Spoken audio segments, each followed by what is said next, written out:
All right, welcome back to Intro to Computer Programming. This is Chapter 6, Part 5.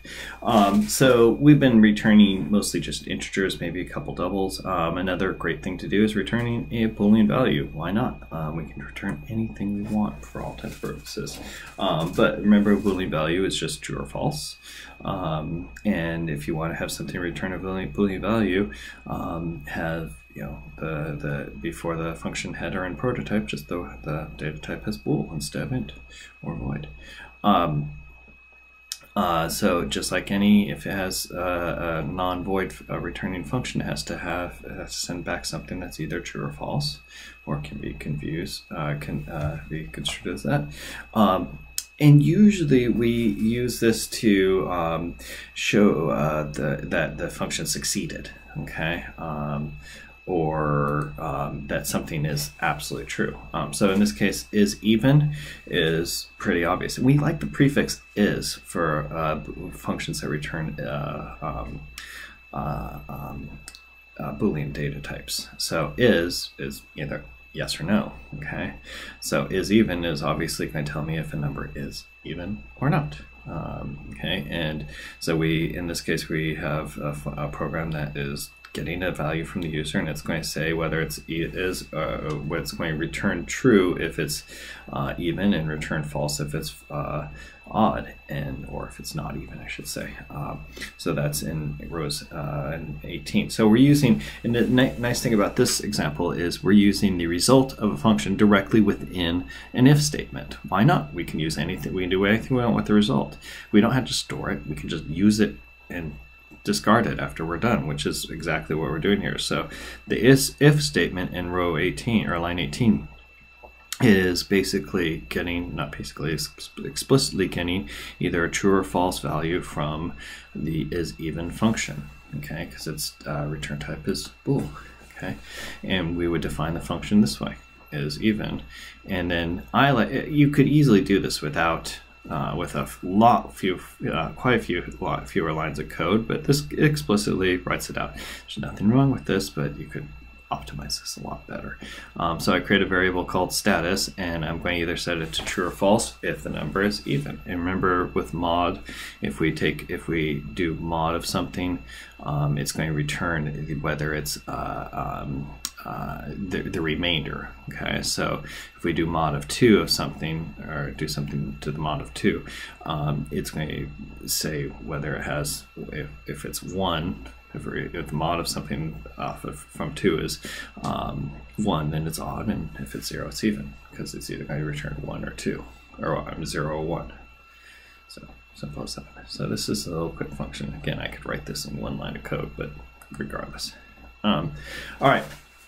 So variables. When we're starting to talk about all this stuff, we started kind of hitting on the concept of scope of variables, and scope of variables is an extremely important concept to get when you're talking about computer programming.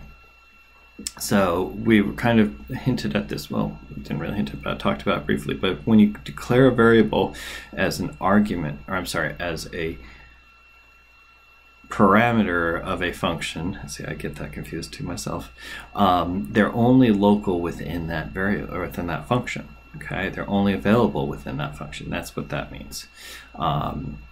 If you are, if something is defined as well in main and the function, and they have the same variable name, they're not the same. They're treated completely different. They're hidden from from it entirely. So they can have the same name.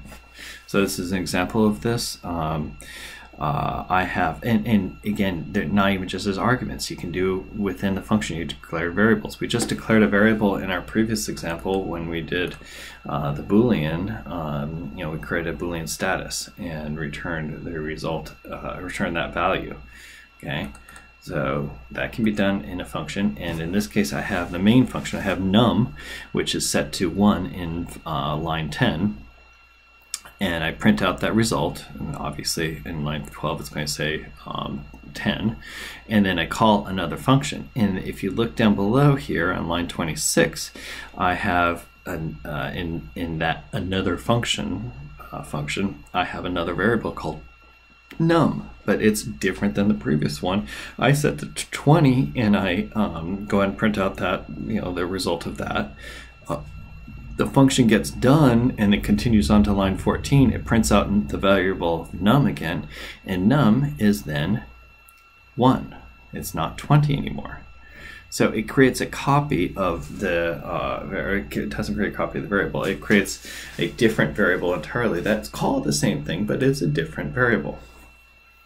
And it's a very important distinction. So again, you can think about it as being visible or not. So num defined in main is not visible at all to another function that the num defined in that the another function. That's a terrible name for an example of a function. Anyway, that the two nums are completely not visible to each other and completely independent. Okay, so be very clear on that, and it's a good thing to know this. Okay, so again, scope or lifetime of a function, they're the same thing.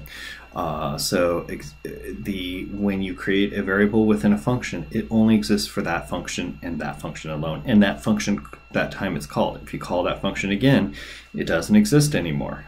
Okay, it starts anew. So be aware of that. Yeah, just that, and it gets destroyed at the end of the function call. When that function is finished, it gets destroyed, and it gets created anew next time the function is called, and it gets destroyed, and it gets created anew next time the function called, and it gets destroyed, so on and so on. So be careful that if you have data that you are trying to get from the function into the main program, if you declare the same variable, it won't see it. Okay, there are definite ways of doing that, but you have to be very careful. That brings us up to global variables and global constants. Please don't use global variables. Did I skip a slide? I feel like I did. Okay, so we can declare a variable as globally available if we declare it outside of the main function, outside of any other function, in fact, and it's available to all functions, including main and subfunctions and any other functions within that source code. And the scope is available for the whole program and any part of the program within. That seems like it could be useful, but it's pretty terrible to write global functions. Please don't. Just don't. They make your life confusing. It's hard to keep keep track of what's going on, and frankly, I don't want to see any global functions. If I see global functions, I will take points off. Okay, so don't do it. Or global variables, I should say.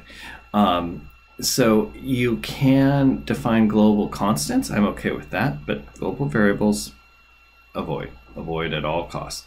Now, down the road, we'll create global variables. If you take like computer graphics or object-oriented programming, it's inevitable that we'll have a couple global variables. Well, not so much with object-oriented programming, but in more advanced classes, there are times they're useful. But for our purposes, for programming 1 and programming 2, if I see global variables, bad. Okay, put variables within functions always. They just make your life more of a headache. They're difficult to debug. They cause problems. They're confusing. They just don't look right, and you don't need them for any of the projects you're doing, any of the assignments you're doing for this class. Period. Okay, don't do them. You can define global constants, and global constants are great. We like those because you can't change them. Okay, a constant is just that, constant. If you use the prefix const, which we talked about in previous chapters, then you could define these anywhere you want and make them available for the whole scope of the program. And this can be useful. Okay, but you won't confuse yourself because you won't be able to change them. So in lines 7, 8, and 9 here, I have 3 variables: pay rate, base hours, and OT multiplier, which is obviously the overtime multiplier. Those 3 have been explicitly defined. I can't change them within the 2 functions I have in this program, and I can't change them within main. Note that constants are all uppercase without the, when you do uppercase, you can't do the camel case thing. You can't like put something, denote something that's, separate the words. So we use underscore to separate the words. So we use uppercase entirely, separate words with underscores, and that's immediately apparent to me. It's a constant. Don't do your local variables or global or any other variables with this style. Those, if you have that uppercase is uppercase, all uppercase, and underscores separating things, it's automatically assume that's a constant. And then I can use this within any of my programs. So I can use it within the main. So like in line 30, I'm going through, if the base hours is greater than, or if the hours is greater than the base hour, then we calculate overtime. I can use it with any function. I can use it with anything I want, everywhere throughout my program. And it makes life easier. It makes it so I can have some data that's kind of uniform throughout the program, but again, only constants. These. Yeah, so when you create a local variable, it's not automatically initialized. You have to explicitly do it. With the difference with global variables, not global constants, because you have to define those explicitly. But global variables, if you were to use them, which you shouldn't, they're automatically initialized to zero or null, but I don't want you to ever do that, so that's more or less irrelevant. All right, and now we're going to confuse the issue entirely in the next portion with static. If you thought it was confusing previously, sorry, this is going to get really hairy here in a sec.